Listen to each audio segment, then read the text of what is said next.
1h07, temperatura de 24 graus em Porto Alegre. Boa tarde, já estamos no ar com Sala de Redação desta sexta-feira. Tem aí um final de semana de jogos importantes para a dupla Grenal.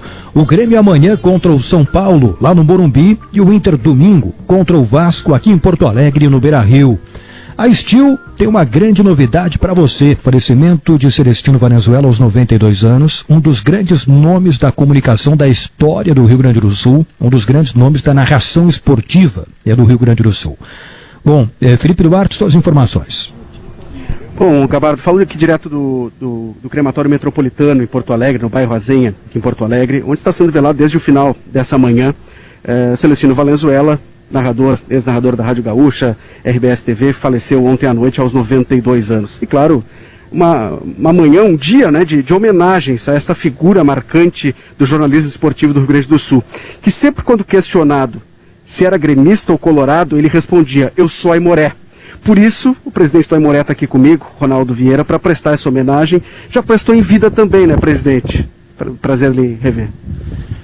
Prazer é todo nosso, embora um dia muito triste. Perdemos um dos nossos ilustres torcedores do Índio Capilé, o Celestino Valenzuela. Sempre quando perguntado ele respondia: eu sou do Aimoré, eu sou do Índio Capilé.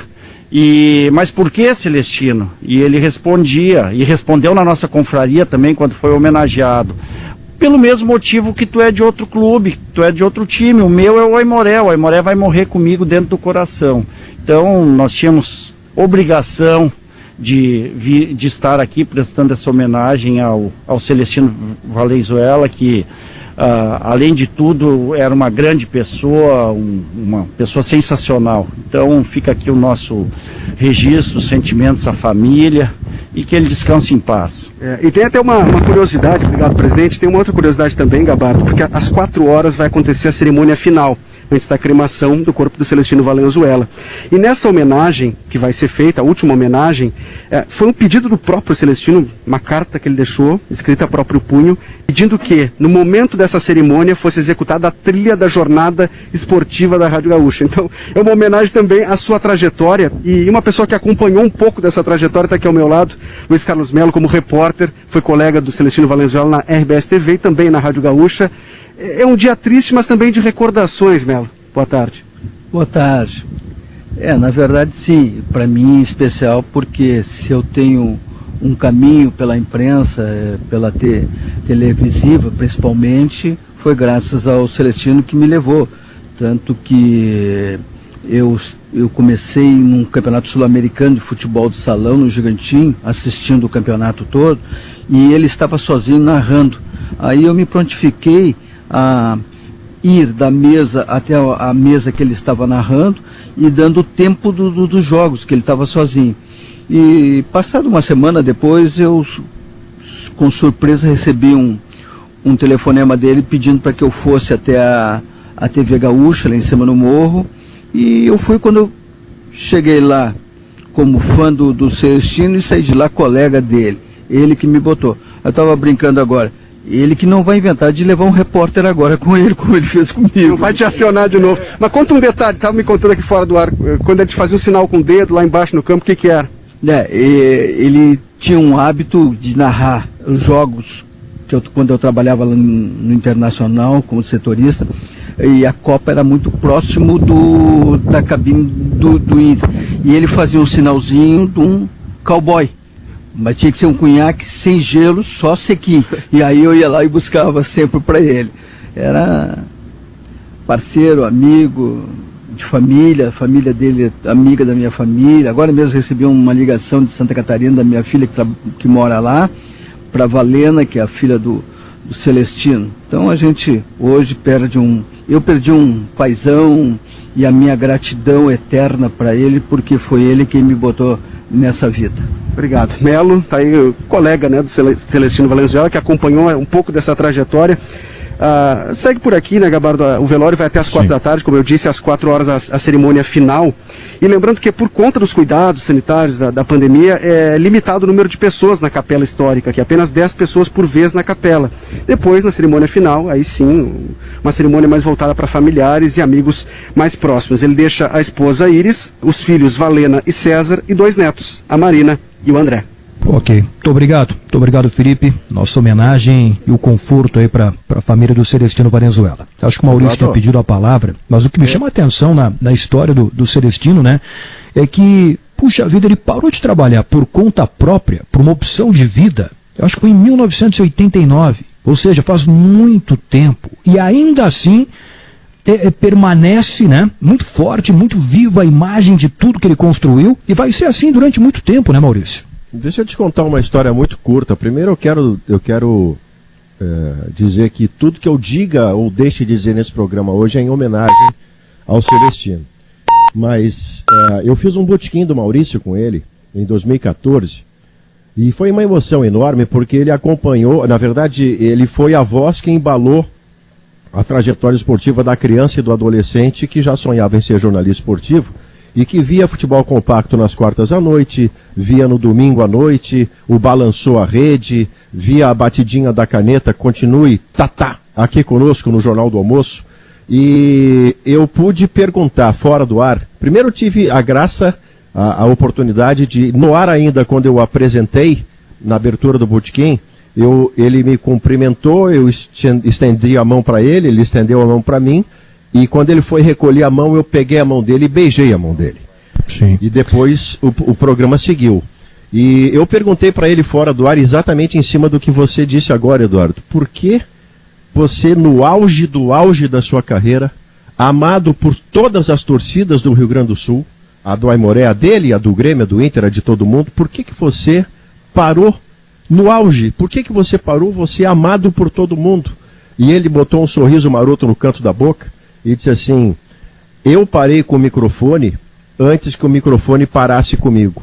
E essa é uma grandeza que eu, por exemplo, não vou ter. Eu pretendo ir ao microfone até a hora que ele me expulse, porque eu não vou ser capaz de eu mesmo abandonar, seja lá em que estágio da carreira. Ele vai ter que me expulsar, a câmera, o teclado, o microfone. O Celestino, como o Pelé, ele teve a grandeza de perceber, não, eu agora sou amado por todo mundo, é essa hora de deixar essa emoção, essa paixão. E talvez esteja aí, Eduardo, a explicação de por que alguém que parou lá em 89, em 2020 é amado por todas as gerações. Porque nós só temos a lembrança dele rigorosamente no auge. Um beijo eterno no Celestino. Maurício, deixa eu colocar na conversa, porque está na linha o Nelson Sirotsky para conversar com a gente aqui no Sala de Redação. O Nelson teve uma convivência no comando da RBS por muito tempo, uma convivência muito próxima com o Celestino Valenzuela. Nelson, uma boa tarde. E o que é possível falar nesse momento triste, de dor, mas também de lembranças muito importantes de tudo que o Celestino construiu ao longo da trajetória dele, né? Boa tarde, Gabardo, boa tarde, Maurício. Estou ouvindo desde cedo toda a repercussão do falecimento do Celestino, emocionado, pensando, refletindo de tantas histórias que eu também tive o privilégio de conviver, de protagonizar junto com o Celestino e de testemunhar que sim, por exemplo, como o Maurício acabou de falar agora, é rigorosamente a verdade. O Celestino parou cedo, no auge da sua carreira, porque fez a sua reflexão, fez a sua coisa em comum, algo que não é simples de ser feito, né? E saiu, resolveu parar, foi pescar, se mudou, foi para Tramandaí. E eu conheci o Celestino, jovem, né, em 1972, quando nós reiniciamos na Rádio Gaúcha as coberturas esportivas, as coberturas de futebol. A Gaúcha até 1970 fazia regularmente as coberturas de futebol. Em 1970 interrompeu aquele ciclo, deixou de fazer as coberturas, e em 72 nós resolvemos, humildemente, como o Celestino era uma pessoa extremamente humilde, extremamente simples, mas extremamente séria e profissional, resolvemos iniciar uma nova jornada lá em 1972 e convidamos o Celestino, que era narrador da divisão, para ser narrador na rádio também e ser o coordenador de esportes e o articulador da volta da Rádio Gaúcha para transmissões esportivas. E foi ali que eu conheci o Celestino e desde aquele momento sempre admirei o Celestino. Sempre admirei o Celestino pela sua serenidade, pela sua seriedade, pelo seu profissionalismo e pela sua falta de vaidade. Ele era um homem simples, ele conhecia as suas limitações, conhecia as suas qualificações e colocava à frente de tudo o seu profissionalismo, o seu papel como coordenador de esportes. E foi isso que o fez grande. Né? Além do grande narrador de televisão, né, que marcou época na televisão, na comunicação do Rio Grande do Sul, né, desde os anos 70 até 1989, ele foi uma referência, né, criou todos esses lance, né, toda aquela energia, né, eu concordo com o que o Guerrinha disse há pouco, né, o Celestino não errava o nome dos jogadores. A transmissão era pela televisão. Isso é para a televisão, isso tem um valor, porque o telespectador está assistindo o jogo, está assistindo diferente da transmissão de rádio, que o telespectador está ouvindo, mas não está assistindo, a não ser que seja no estádio, né? Que o erro, o equívoco normal, né, é aceitável, mas não, na televisão tem que ter um cuidado adicional. E o Celestino também era um grande líder, quer dizer, com a sua simplicidade, com a sua vaidade num nível baixo, vamos colocar assim, ele sabia a hora de, não, esse momento aqui temos que chamar fulano, temos que contratar Beltrano, precisamos aumentar, né? E foi ele, assim, eu aprendi muito com o Celestino, convivi muito com ele, né? E todas as homenagens que estão sendo feitas, essas lembranças que estão feitas, são merecidíssimas, um homem muito digno, um profissional competente. Não conheço uma pessoa que fale mal do Celestino Valenzuela. Olha que eu conheço gente. Não conheço uma pessoa que fale mal do Celestino Valenzuela. Né? E não lembrava, mas ele já tinha me dito isso, que alguém agora entrevistando o Melinho, né? Ou foi o Melinho que falou? Foi. Que ele pediu, né? Teria escrito de próprio punho, né? Que queria que no momento da sua despedida tivesse a característica da jornada esportiva da Rádio Gaúcha. Emocionante isso, né? Isso é uma coisa que me tocou fundo relembrar. Ele é um homem muito dedicado, um homem muito sério, está sendo lembrado e homenageado com muito merecimento, por todos nós. E eu não queria deixar de também fazer o meu registro em nome de toda a nossa família, em nome da nossa empresa como um todo, fazer o registro assim de tristeza, mas de orgulho, né? De orgulho por termos tido a oportunidade de ter tido um companheiro do nível e do patamar do Celestino Valenzuela. Muito importante. Guerrinha, Davi, Maurício. Sabe que isso que o Nelson falou agora, uma das últimas frases que ele falou, que não conhece ninguém que te falasse mal do Celestino Valenzuela, isso é um patrimônio impressionante que uma pessoa pode adquirir, né? É verdade que naquela época não havia as redes sociais, que são bastante azedas, né? Para dizer o mínimo. Mas Davi, mas tinha fofoca, Davi. Tinha conversa. Exatamente, não, eu ia dizer isso, mas muitos dos que trabalhavam, conviviam naquela época, sofriam essas... isso de outras pessoas falando mal, de serem odiados às vezes, né, como é tão facilmente expressado nos dias de hoje, né, esse ódio por pessoas que ganham algum destaque, algum reconhecimento. O Celestino não. O Celestino a gente via, e eu hoje estava lembrando no timeline, a gente quando era guri, a gente jogava botão ou jogava futebol e repetia os bordões do Celestino sempre com alegria, porque que aquilo era algo assim, de certa forma unânime, assim, que todo mundo gostava daquilo. Aquele negócio do que lance que ele fazia, aquilo ali era um que surgiu meio que por acaso, né? Ele contando essa história, né, que foi numa narração que ele disse esse que lance aí, e não me lembro quem foi que disse para ele, não, repete isso aí. e ele começou a repetir, né? Você sabe que uma das coisas, Davi, uma das coisas que fazia o Celestino ser tão extraordinário é que ele nunca perdeu nem no microfone um quê de criança que ele tinha no brilho do olho e que a gente percebia como telespectador. E eu vou te contar um negócio que o Nelson certamente sabe, mas nem todas as pessoas que nos veem e nos ouvem sabem. Nesse negócio do quê de criança do Celestino. O Celestino, isso ele próprio me disse, e disse para mais gente que o conhecia. O Celestino não dizia no microfone palavras terminadas em U, por causa da rima. E os redatores brincavam com ele e colocavam palavras para ele dizer, e ele dava um jeito de dizer a mesma coisa, sem dizer a palavra que terminasse em U. Então, Pacaembu, por exemplo, era Estádio Municipal Paulo Machado de Carvalho. Então, veja, o cara tinha 70 anos de idade, 50, 60, e se dava o direito de dizer, não, isso eu não vou dizer. E olha que lindo isso, jogo do Bangu, como é que ele fazia? Mas tu vê assim, né, isso mostra um caráter, né? Quer dizer, mostra um caráter de uma pessoa, seriedade, né?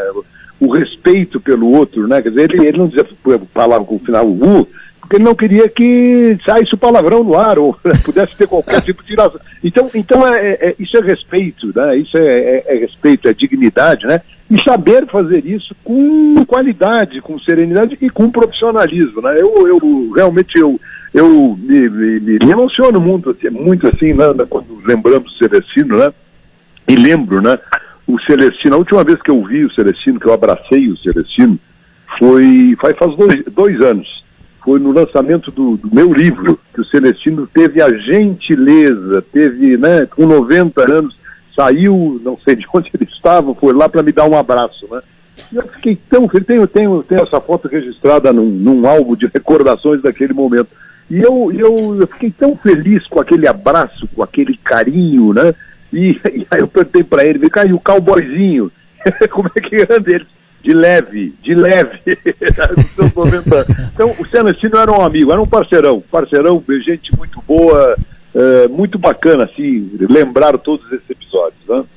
O Nelson disse aí que naquele tempo tinha fofoca, né? A fofoca não terminou, a fofoca segue. Hoje tem fofoca, tem ciúmes, tem um monte de coisa aí. Mas eu acho que o grande troféu do Celestino é isso também que o Nelson disse. É o cara não ter inimigos. E não é não ter inimigos porque é um puxa-saco, não. É pela qualidade que ele tem. Ele marcou época. Ele foi um cara que escreveu o seu nome com talento. E o talento é reconhecido hoje, amanhã e até quando a gente vai embora. Isso não tem preço, meu amigo.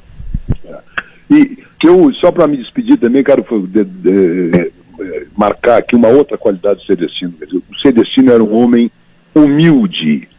Mas ele era um homem humilde por natureza, ele era um homem que tinha a humildade como uma característica sua, e usava em todos os sentidos. E isso, a humildade do Celestino foi, a meu juízo, que o alavancou como homem, como ser humano, entendeu? Como, em todas as suas dimensões, e obviamente também na área profissional, na área da comunicação, que ele foi um grande.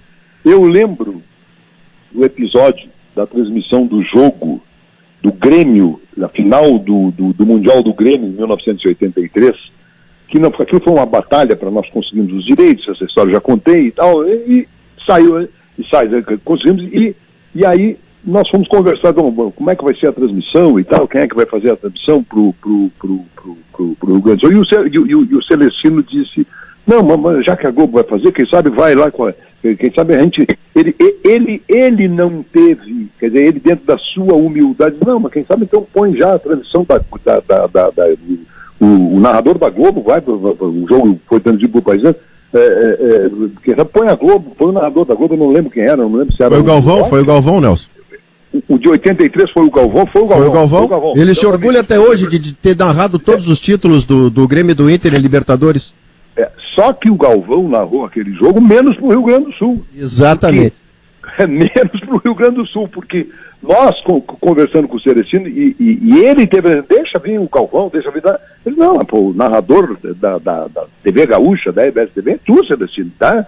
E E aí chegamos a considerar a ideia de, não, quem sabe tu vai para o Japão junto com a equipe. Daí eu disse, não, eu prefiro fazer um off-tube que não era, vamos dizer assim, que não era muito nobre naquela época fazer transição por off-tube. Hoje é absolutamente natural isso, né? Eu prefiro fazer um tubo por aqui, porque eu vou estar controlando por aqui. Isso mostra humildade, né? Isso mostra o caráter, né? Mostra, enfim, realmente diferenciado, né? E é por isso que está sendo homenageado, né? Homenagem justa. Nelson, muito obrigado, Nelson. Bom final de semana.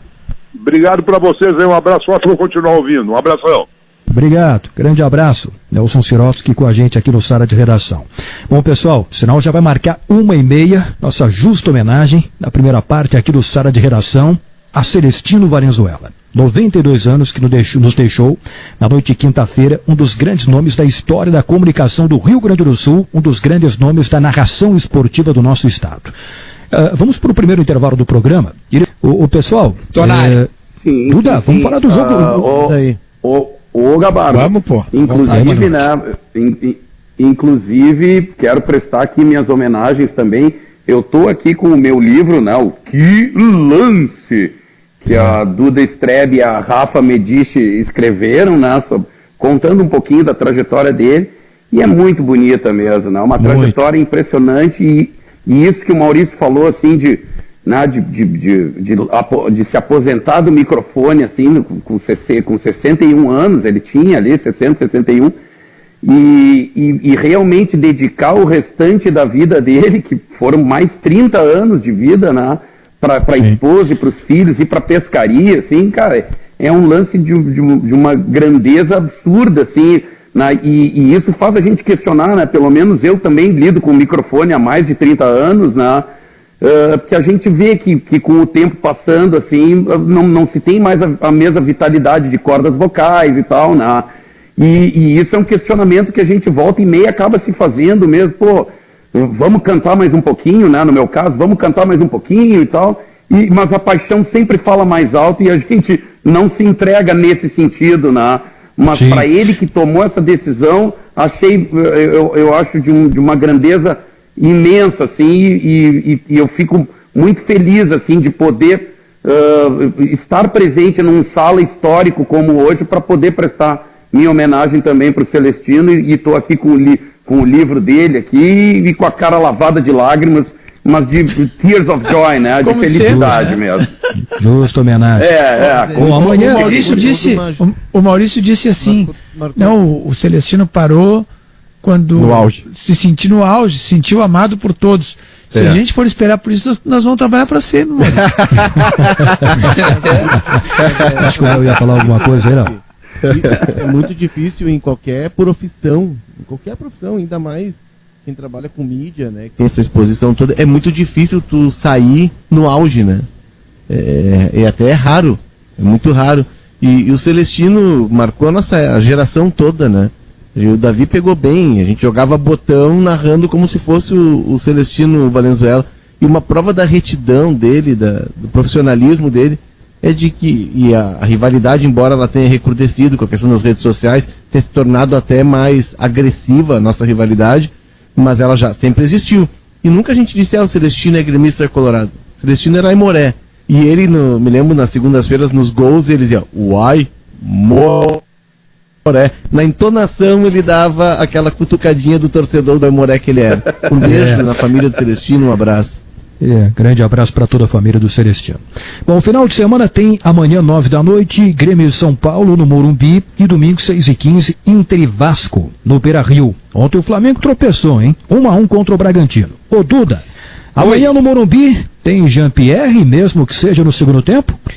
Seria uma boa, né? Só antes quero mandar um abraço pro pessoal do Juventude, que joga hoje contra o Cruzeiro no Mineirão, e é um jogo Cruzeiro que passa que passa na TV, portanto é um programaço para quem gosta de futebol, é um jogo no mínimo curioso para se ver. Então quero só fazer essa pequena menção aí, porque eu acho que é um jogo bom de ver. O Filipão já vai ficar na casa mata do Cruzeiro? Eu acho que não. Eu acho que ainda não. Eu acho que ainda não. Mas a gente vai ter um jogão hoje, né? Porque o Juventude tá, embora tenha perdido o último jogo, se eu não me engano, pro Brasil, né? É um jogo que é, no mínimo, curioso. O Cruzeiro tá tá embretado. Mas, enfim, só mandar esse abraço pro pessoal da Papada aí. Até porque o Juventude pega o Grêmio Então a gente tem que ficar de olho no adversário da Copa do Brasil, que é daqui 2 semanas, se eu não me engano, não na próxima quarta, na outra quarta-feira. Tem Juventude e Grêmio. Bom, falando de Grêmio e São Paulo, tá? O Filipão é meu vizinho aqui do condomínio, viu? Eu posso ir ali na frente da casa dele e dar uma olhada ali, ver se a velha tá por ali. Ver se a velha. Bom, Gabardo, falando sobre o jogo do São Paulo, assim, é um jogo maravilhoso para tu confirmar algo. Eu não vou mais usar decolagem, tá? O Renato falou que não ia mais usar para parar de fazer, mas, embora ele que tenha usado, né? Ninguém pediu para ele usar. Mas assim, se o Grêmio tem alguma coisa para fazer no Campeonato Brasileiro e o Renato diz que quer, é esse jogo, né? Porque o Grêmio hoje, ele tem 15 jogos, o São Paulo tem 14. Então se o Grêmio quer disputar algo, o São Paulo tem um jogo a menos, 2 a menos do que a rodada que tá rolando e 1 a menos que o Grêmio. Então o Grêmio tem que ir lá pensando única e exclusivamente em vencer. Porque se o Grêmio vence, vai a 23. O jogo que tá sobrando, né? Aliás, que tá faltando para ele é contra o Goiás na sua casa, iria a 26. Se colocaria muito bem. Nossa, uma vitória aqui, Gabardo, ela é fundamental e dá para explorar. O São Paulo é um time que alterna altos e baixos, além de partidas, às vezes dentro do jogo, dá fortes apagões, toma gol, né, até ganhou o último jogo e deixa jogar. Então, é um jogo, que dá pro Grêmio ir lá e ganhar. Não tem o Diego Souza, né? Não sei se é o Jean que entra ou se é uma troca simples pelo último cara que entrou, que foi o Isaac, que fez, né, o centroavante. Eu não sei como é que ele vai pensar esse jogo. Uma coisa é certa, o Grêmio tem o PP e o PP tá numa fase maravilhosa. Agora, isso do Grêmio tá 11 pontos do líder, né? 11, isso? 12? Nesse momento o Atlético tem 31 11. E o Grêmio tem 20. 11 pontos com o mesmo número de jogos na comparação com o Atlético. Agora lembrei, né, daquele campeonato de 2008, pode ser. O São Paulo tinha 11 atrás. Estava 12 pontos do Grêmio. 11 atrás. 11 atrás, aí virou o segundo turno. Ele estava 11. O Grêmio ganhou do São Paulo. O Grêmio ganhou do São Paulo, tinha o Grêmio do Celso Rotti. E aí um amigo meu disse assim, era o primeiro jogo do segundo turno. O Grêmio lá na frente. Um amigo meu disse assim, agora é a hora de demitir o Celso Rotti. Sabe que esse dia eu entrevistei o Celso Rotti, Davi, e muito da minha conversa com ele, que eu entrevistei, ele foi em cima desse campeonato, tá? Ele me contou muito bastidor disso. E eu perdi a razão, porque eu já tinha entrevistado o Souza e ele tinha reclamado da sequência de treinamentos, que o Rotti não teve o feeling de dar uma poupada, dar uma segurada em treinamento, não é nem sequência de jogos, treinar. Não precisava ter treinado com tanta intensidade, palavras do Souza. Coloquei isso pro Celso Rotti em relação a esse campeonato aí, tá? Ele disse que o extracampo, porque era ano de eleição, mexeu muito com o vestiário. Muito. Não, e teve uma perda eleições mexeram com o vestiário. No decorrer do campeonato, exatamente. A gente tem que lembrar que no decorrer do campeonato, o melhor momento do Grêmio tinha o Roger como meia esquerda, camisa 10, jogando uma barbaridade. Aí ele foi para a Arábia e o Grêmio repôs com o Tcheco, que é um excelente meia, mas não foi na mesma levada, não foi no mesmo nível de produção que o Tcheco e o Souza tava no time, mas ele explode. O Souza faz uma temporada 2009 magnífica. 2008 ele chega também e não é titular. O Celso Rotti ainda sublinha isso, porque ele diz, olha, o Souza, aquele jeito dele, né, que ele falou, olha, o Souza tá falando. Mas é que ele disse que assim, o Souza poderia, foi uma bela entrevista, o Souza poderia falar se ele tivesse jogado ao menos uma boa parte dos jogos, né? Deu-lhe uma pegada. Nossa. Mas foi muito boa a entrevista e ele deixa esse recado, o extracampo, a eleição, ele coloca muito na eleição. Mas foi o campeonato mais perdido. Foi, certamente. Nessa temporada, não é temporada, nessa fase, nessa era dos pontos corridos, nunca um time perdeu um campeonato dessa forma, porque tu perde o campeonato, tu vai pra final e tal, mas o Grêmio perdeu o campeonato. Ele estava com o campeonato ganho. E o São Paulo não era o segundo, sabia? Grêmio... Né? Tinha um outro time entre o Grêmio e São Paulo. Palmeiras. O São Paulo terceiro ou quarto. Era o São Paulo, ele arranca. Palmeiras.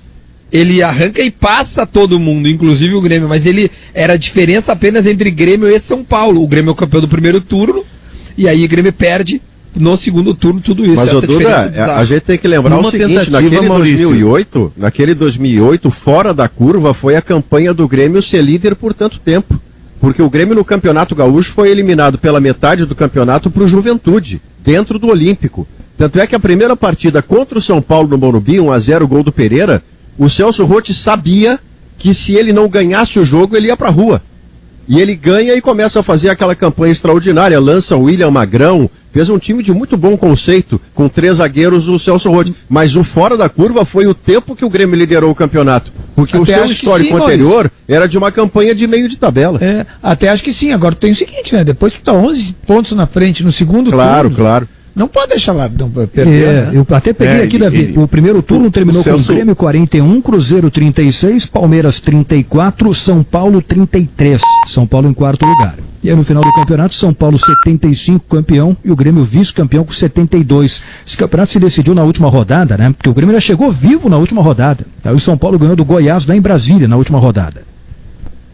Vocês lembram do time? E teve um episódio naquele campeonato que o Celso Roth, na tentativa de resgatar o time, ele estava perdendo o time, e o Davi lembra bem, né? Teve um episódio político, além dessa questão técnica, teve um episódio político no segundo semestre, em que o Odoni e o Krieger, o André Krieger, concorriam à presidência, um estava no futebol e o outro na presidência. É o que eu coloquei, Léo. É o que o Celso Roth alega. É exatamente o problema político. Ele disse que entrou no vestiário e afetou 100% o rendimento de todo mundo.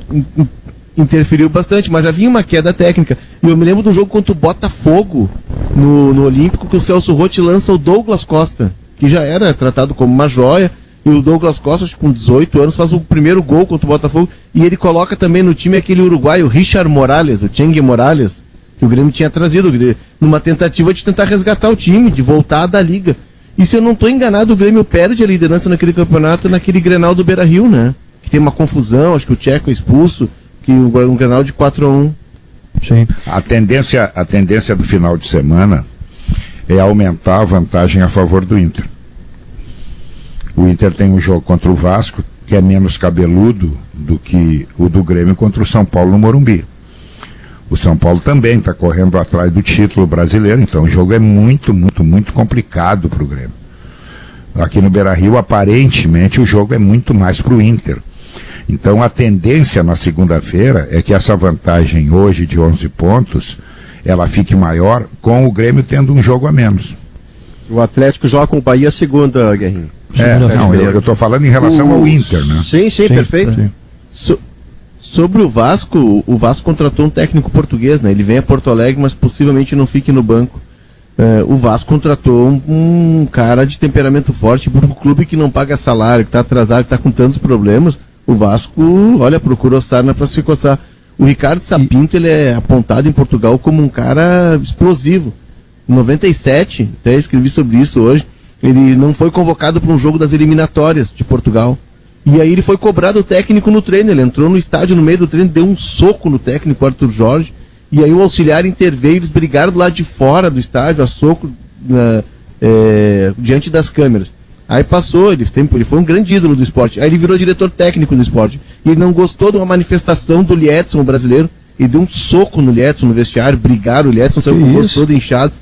Não, ele é completamente explosivo. E o Vasco, a gente sabe que a situação do Vasco, política, a situação interna do Vasco, ela não é boa, né? Então traz um técnico português no meio da temporada, Gabar. E outro, ele é um técnico que não se afirmou ainda, né? Sim. Tem uma pergunta para ti. O Leonardo conhece todos os jogadores do futebol sul-americano. Que tal esse Diego Churin, que é o centroavante do Cerro? Ele é argentino, né? Ele está no Cerro Porteño, é do Paraguai, que está na mira do Grêmio, está sendo avaliado, pode ser contratado pelo Grêmio. Que tal o jogador, Leonardo? O Grêmio enfrentou o Cerro Porteño, acho que há 2 Libertadores, né? E ele foi um dos principais, não me lembro até de ter falado sobre ele.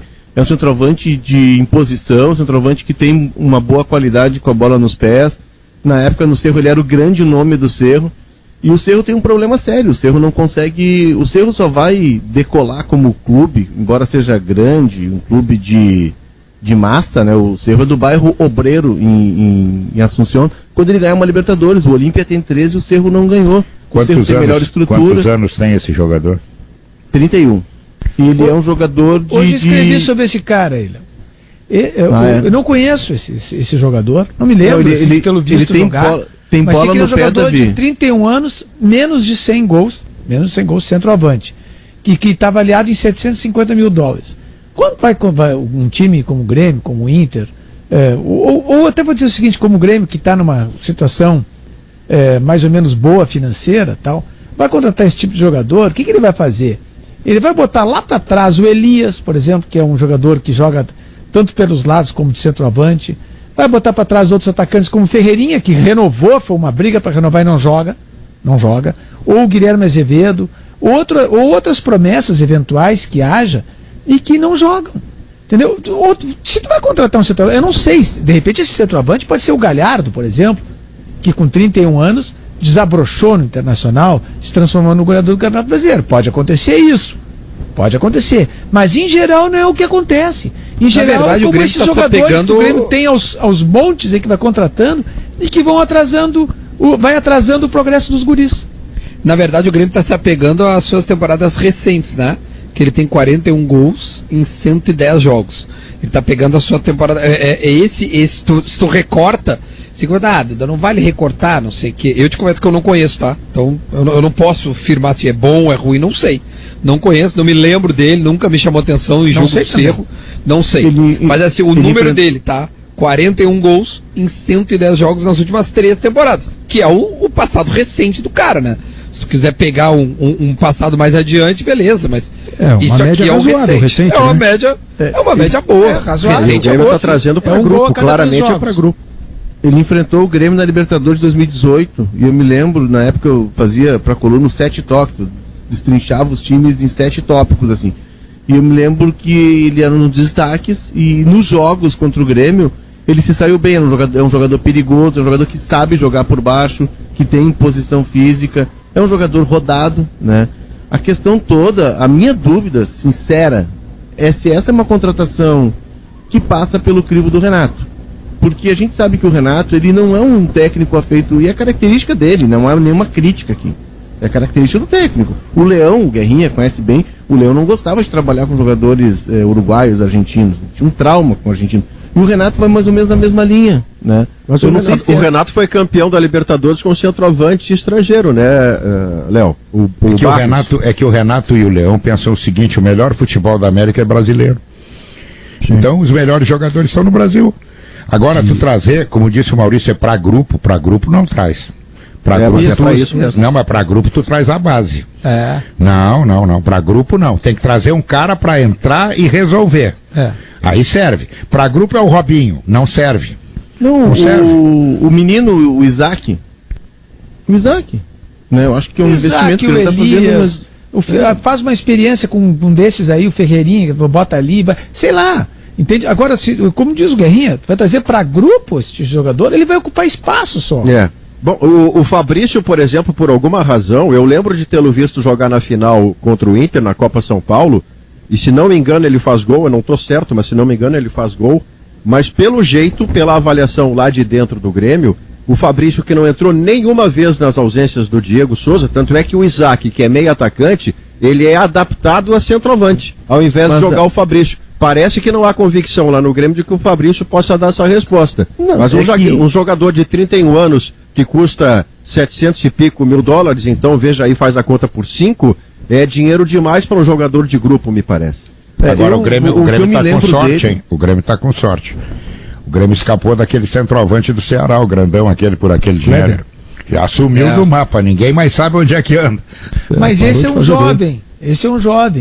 Esse aí mas tem quem gosta anos. De jovem é o serviço militar, outra. Não, tudo bem, mas entendeu? Assim, jovem ruim é o serviço militar que gosta. Mas esse aí, de repente, ele pode estar vivendo um momento ruim. Sabe? Esse pode estar vivendo um momento ruim. O Kleber, tu quer dizer, né? Isso, o Kleber.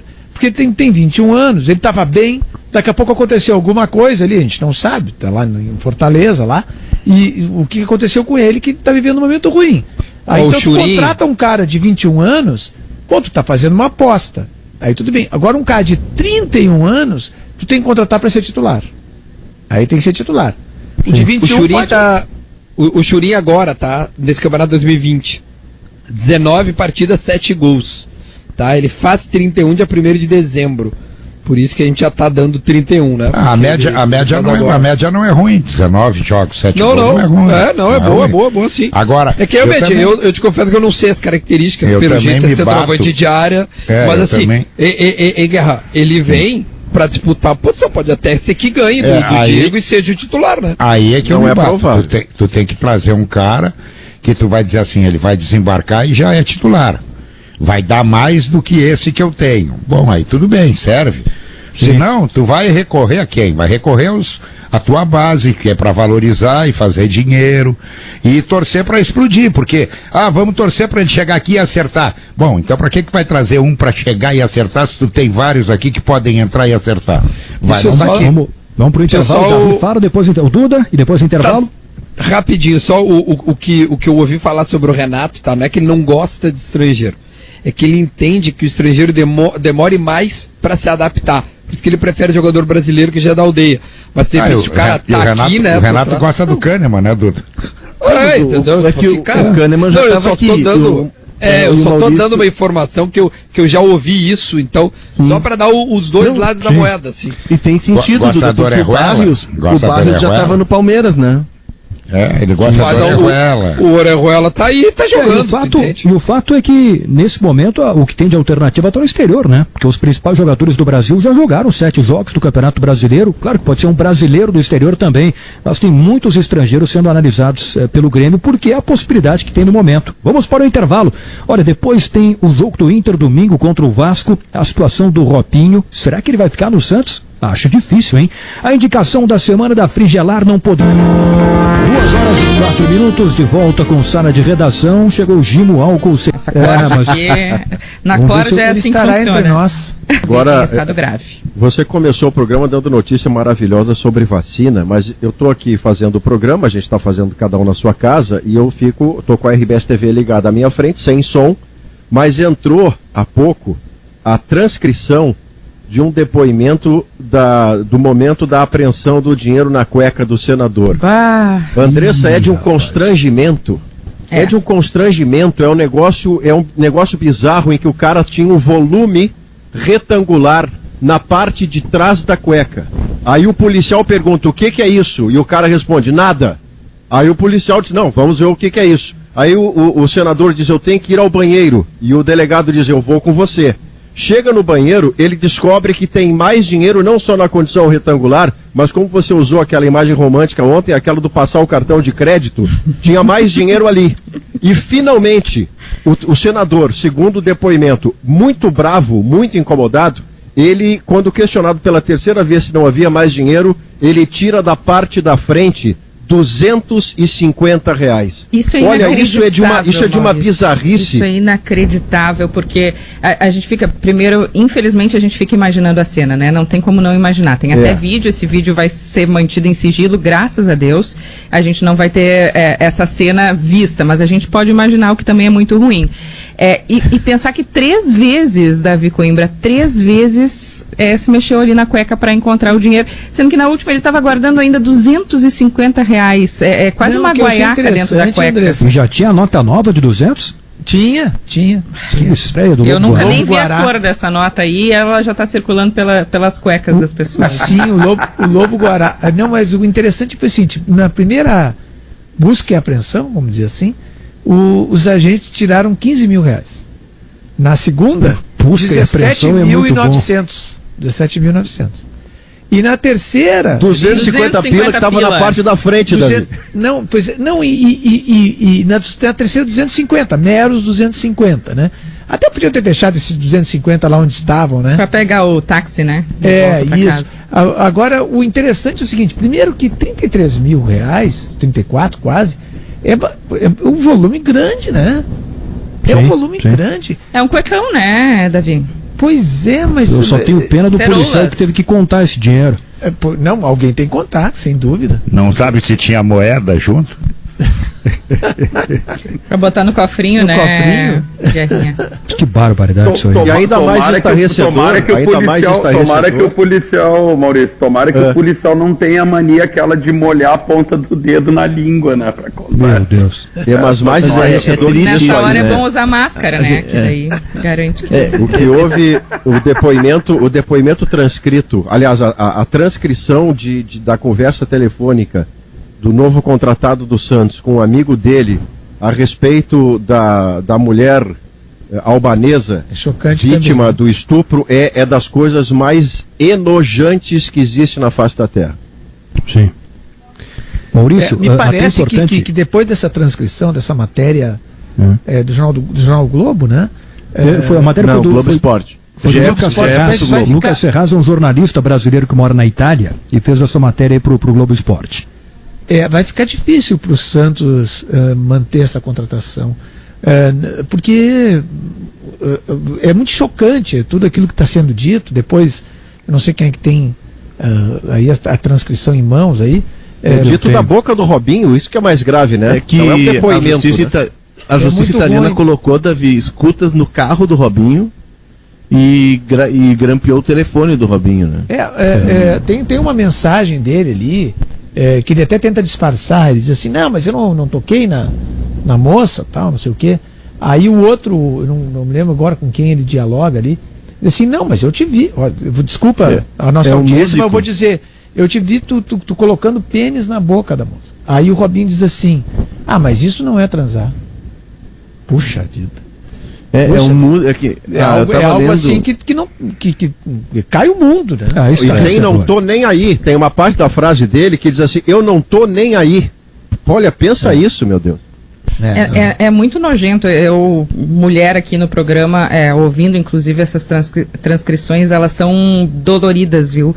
Então é até um cuidado que a gente tem que ter, né? Porque é muito ruim ouvir essas palavras e pensar que alguém diz isso e que tem alguém provavelmente dizendo isso nesse momento. Assim, o Andressa, tem essa questão aí que foi colocada, né? Sobre a permanência ou não do Robinho no Santos. Eu acho que não tem clima, ambiente nenhum, né, para ele continuar. Mas nem sei se isso é o mais importante nesse momento. Acho que o mais importante é a questão da justiça, né? Que ande logo esse julgamento, porque primeiro ele foi condenado em primeira instância. Mas as provas são estarrecedoras do que aconteceu. Acho que primeiro tem que ser feita a justiça na Itália. Acho que isso é o mais importante de tudo. E aqui no Brasil, puxa vida, não tem o menor ambiente para o Robinho continuar do Santos. Não tem a menor possibilidade. Mas não existe, não tem extradição, né, para a Itália. Não tem. Não vai haver. Vai ser condenado na Itália e não vai mais pôr os pés lá e vai ficar tudo por isso mesmo. Em termos de punição, quero dizer assim, dele ser preso, né, que foi condenado a 9 anos, se não me engano, né? Então, esse tipo de coisa não vai lhe acontecer. Agora, eu sei que existe assim toda uma discussão desse tipo de coisa e tal, inclusive de muito questionamento do politicamente correto, mas puxa vida, durante tanto tempo assim as mulheres foram vítimas desse tipo de pensamento, né? Porque o que aconteceu ali foi que eles se aproveitaram, assim, entre aspas, tá? Se aproveitaram da moça porque ela estava bêbada e abusaram dela, né? Coisa que muito tempo atrás era considerado tipo assim, essa bêbada aí, sabe? Se dizia isso, né? E a moça ali, uma vítima, foi enganada, foi abusada, foi estuprada, né? Então é bom que esse tipo de coisa assim vá para a rua, que a sociedade puna da forma que possa punir, no caso aí de que o contrato dele seja rompido, que eu acho que vai ser. Os patrocinadores do Santos estão pressionando por isso. Um já rompeu, né, Davi? E os outros que permanecem pressionam pela não efetivação da contratação. Porque agora, se a lei não pode puni-lo formalmente, desculpa, Léo, se a lei não pode puni-lo porque não existe processo aberto no Brasil, que isso fique claro, que as pessoas saibam disso e que seja condenado pela sociedade, né? O mais assustador disso tudo, Davi, é que o Santos não sabia que tinha um processo em andamento, uma condenação, mas não foi pesquisar, não foi ler o processo, não foi se inteirar do que estava acontecendo. O Santos simplesmente contratou o Robinho. E agora a informação que tem é que o Santos está esperando a tradução. Bom, a tradução ela está aqui no Globo Talvez não Esporte. soubesse disso, né, Léo? Sei lá. Não, mas e a frase lapidar do presidente Rolo, que é, olha só o nome do novo presidente do Santos, Rolo é o sobrenome dele. E ele substitui o deposto, o Pérez, o José Pérez. Tá um processo de impeachment. O presidente diz assim, o novo presidente, quando cobrado, olha, uma reação por conta da situação do Robinho, e ele sai com a seguinte frase lapidar, o doutor Rolo, isso é dor de cotovelo. Aí desce o pano. Não tem dor de cotovelo dos outros torcedores que não têm o Os Robinho. torcedores do Santos também devem estar assim, incomodados com isso, né? Porque os torcedores do Santos, qualquer torcedor, por exemplo, se o Robinho fosse contratado pelo Grêmio e pelo Inter, né? As pessoas iam reclamar da mesma forma ou não? Não, acho que qualquer pessoa com a mínima consciência está constrangida é o mínimo, mas enojada, como disse o Maurício Saraiva aqui no início da discussão sobre esse tema. E eu estou pitaqueando aqui porque é um tema muito sensível, né? E que o Davi falava... é mais do que um direito seu, é um dever seu, Andrés. Porque a torcedora a torcedora do Santos deve estar tendo uma sensação muito parecida com a sua. De nojo e de uma dor também e empatia por essa mulher que sofreu isso.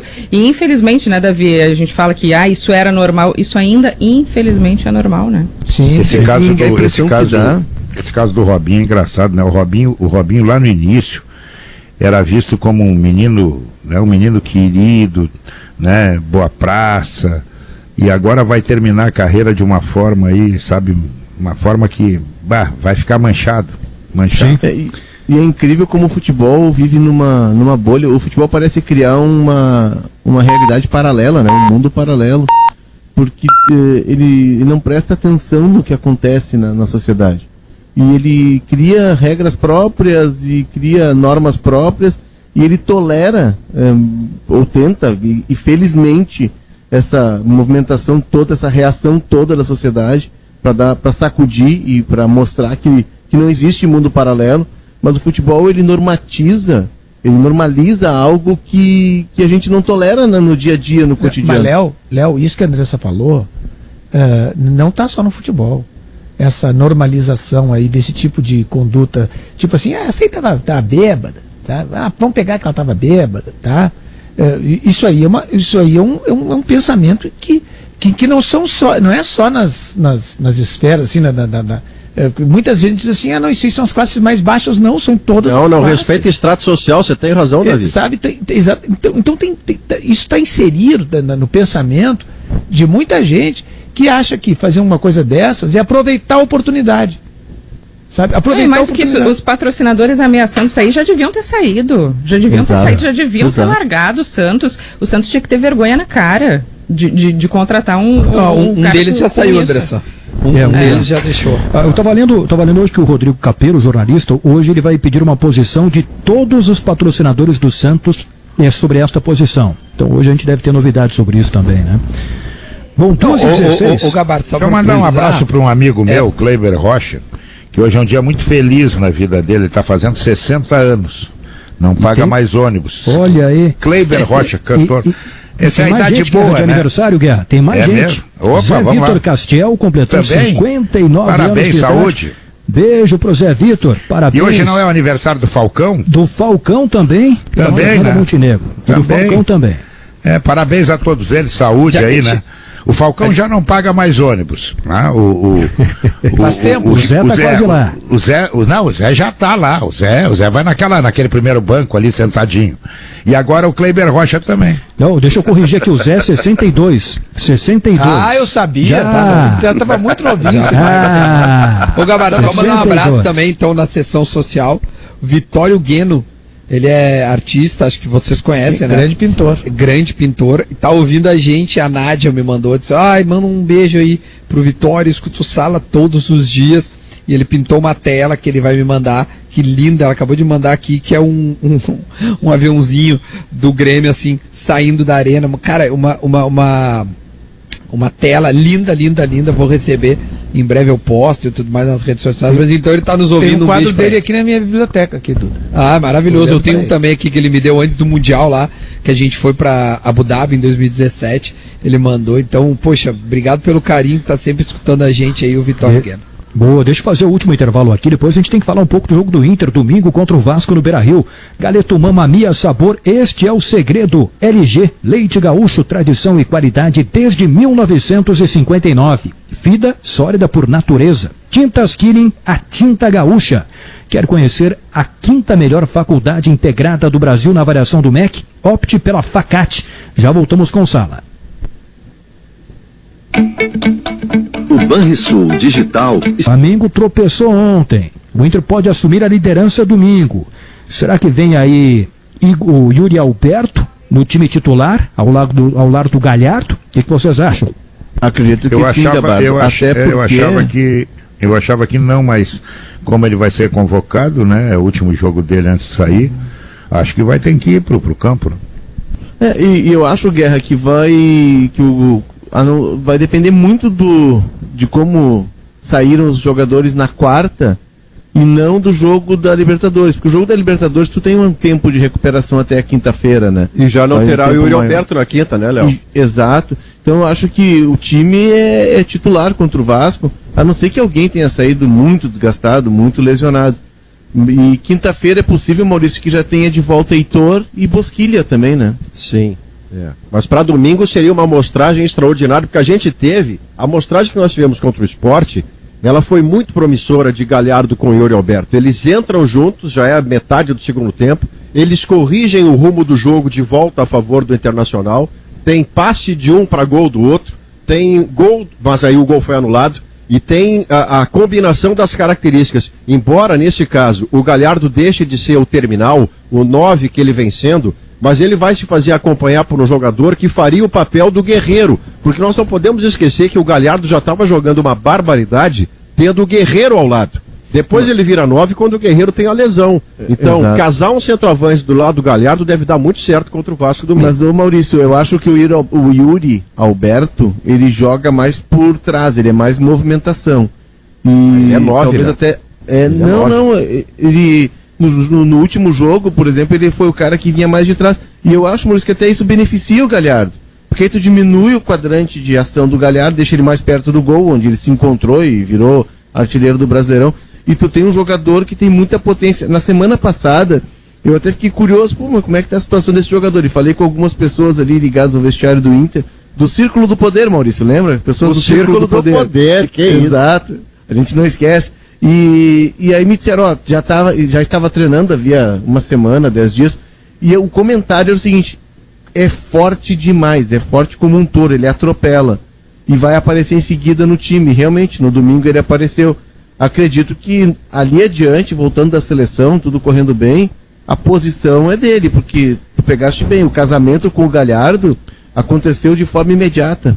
Será que não dá para pedir essa liberação? O Inter não vai pedir, acho que tá muito claro isso, né? Mas eu lembro que no ano passado, o Flamengo não liberou o Renier para a Copa do Mundo Sub-17, que foi realizada aqui no Brasil. Eu acho que o Tales do Vasco também não foi liberado. Pô, será que não valeria a pena comprar essa briga, né? Acho que o Inter não vai fazer isso. Não vai. O Eduardo Cudê já deu uma letra na entrevista coletiva dizendo é o momento do jogador, ele lutou por isso. Mas tem uma questão, o Yuri Alberto veio para o Inter numa questão de investimento. Tem um investidor bancando. Que certamente quer ver ele na seleção, né? Exato, convocação para a seleção. E outra, é importante que ele esteja no Sul-Americano, onde vão estar todos os olheiros, né, do mundo. O Yuri Alberto é um negócio de ocasião que o Inter fez para comprar. Inclusive, na época, um dirigente me disse, a gente projeta algo parecido com o Oscar, que veio e saiu por uma Babilônia e tem potencial para ser um novo Oscar. Bom, e no mais, o que deve ter de escalação do Inter aí para domingo? Yuri Alberto. Mas eu acho o seguinte, eu acho que o jogo da semana que preocupa o Internacional muito mais é o jogo no Chile contra a Católica. E é muito simples, por que eu estou dizendo isso? O Inter liderou o grupo na maior parte do tempo. E se perder, corre o risco de não se classificar. Seria, uma tragédia. Então, esse é o jogo que está mexendo com a cabeça de todos no Beira-Rio. Por isso eu penso que se tiver que poupar, vai poupar no domingo. O Heitor, por exemplo, o Heitor não vai jogar domingo, o Heitor vai jogar na quinta. né? Não vai correr o risco de botar o Heitor, que já está treinando e tal, daqui a pouco dá algum probleminha e ele não possa jogar lá no Chile. Eu não sei, lateral esquerdo, também não sei o que ele pensa em fazer, se vai manter o Wendel e preservar, botar agora o Moisés para preservar o Wendel lá para o jogo do Chile, porque o Moisés não pode jogar no Chile, né? Então, essas coisas todas, aí eu acho que é um jogo para botar o Dourado, deixa o Dourado ter mais uma minutagem, um tempo inteiro aí, primeiro tempo, jogo no Beira-Rio, que seria uma maravilha, e até porque ele não vai começar lá no Chile, essas coisas todas. Eu acho que o Inter tem a maior chance de mesclar nesse jogo de domingo. Na quinta-feira é força total, porque não vai correr o risco de acabar fora da fase de grupos depois de liderar por tanto tempo, né? Aliás, o Inter domingo, Gabardo, o Inter de cor-de-rosa domingo, em alusão a sucesso essa camisa, hein? Ao Outubro Rosa, um sucesso, a camisa esgotou, já o lote de pré-venda havia esgotado, e hoje pela manhã, em questão de 1h30, na loja do Inter também se esgotou a camiseta, e há uma promessa da Adidas de para 2021 relançar. Mas é um sucesso, e mais do que um sucesso, né? O engajamento dos clubes no Outubro Rosa e a mensagem que passa. Sim. 2h29 e o Flamengo tropeçou ontem contra o Bragantino também, né? Jogo atrás de jogo, não aguentou. Bom, que golaço do guri, hein? Que golaço do guri do Bragantino. Claudinho joga muito. Golaço. Agora eu vi o Flamengo. Guri, modo de dizer, né? Tem um jogador no Flamengo que eu não sei o que está acontecendo com ele. Além do Flamengo estar com a língua de fora, né? Ontem o Flamengo deixou fora o Gerson, não começou o jogo. Bruno Henrique. O Bruno Henrique também. Mas esse é o jogador que eu vou me referir. O Bruno Henrique caiu assustadoramente de produção. Eu não sei se foi a não chamada para a seleção. O Everton Ribeiro, que saiu antes com um probleminha no joelho, desembarcou e já foi para o campo. Sabe, eu acho que não está bem pensada a coisa no Flamengo. E assim mesmo o Flamengo teve muita chance de ganhar o jogo. Sim. Muita chance. O goleiro do Bragantino foi muito bem. Olha o sinal marcando 2h30. Leandro Stout, o que teremos daqui a pouco no Gaúcha Mais, Leandro? Gabardo, Gaúcha Mais em seguida.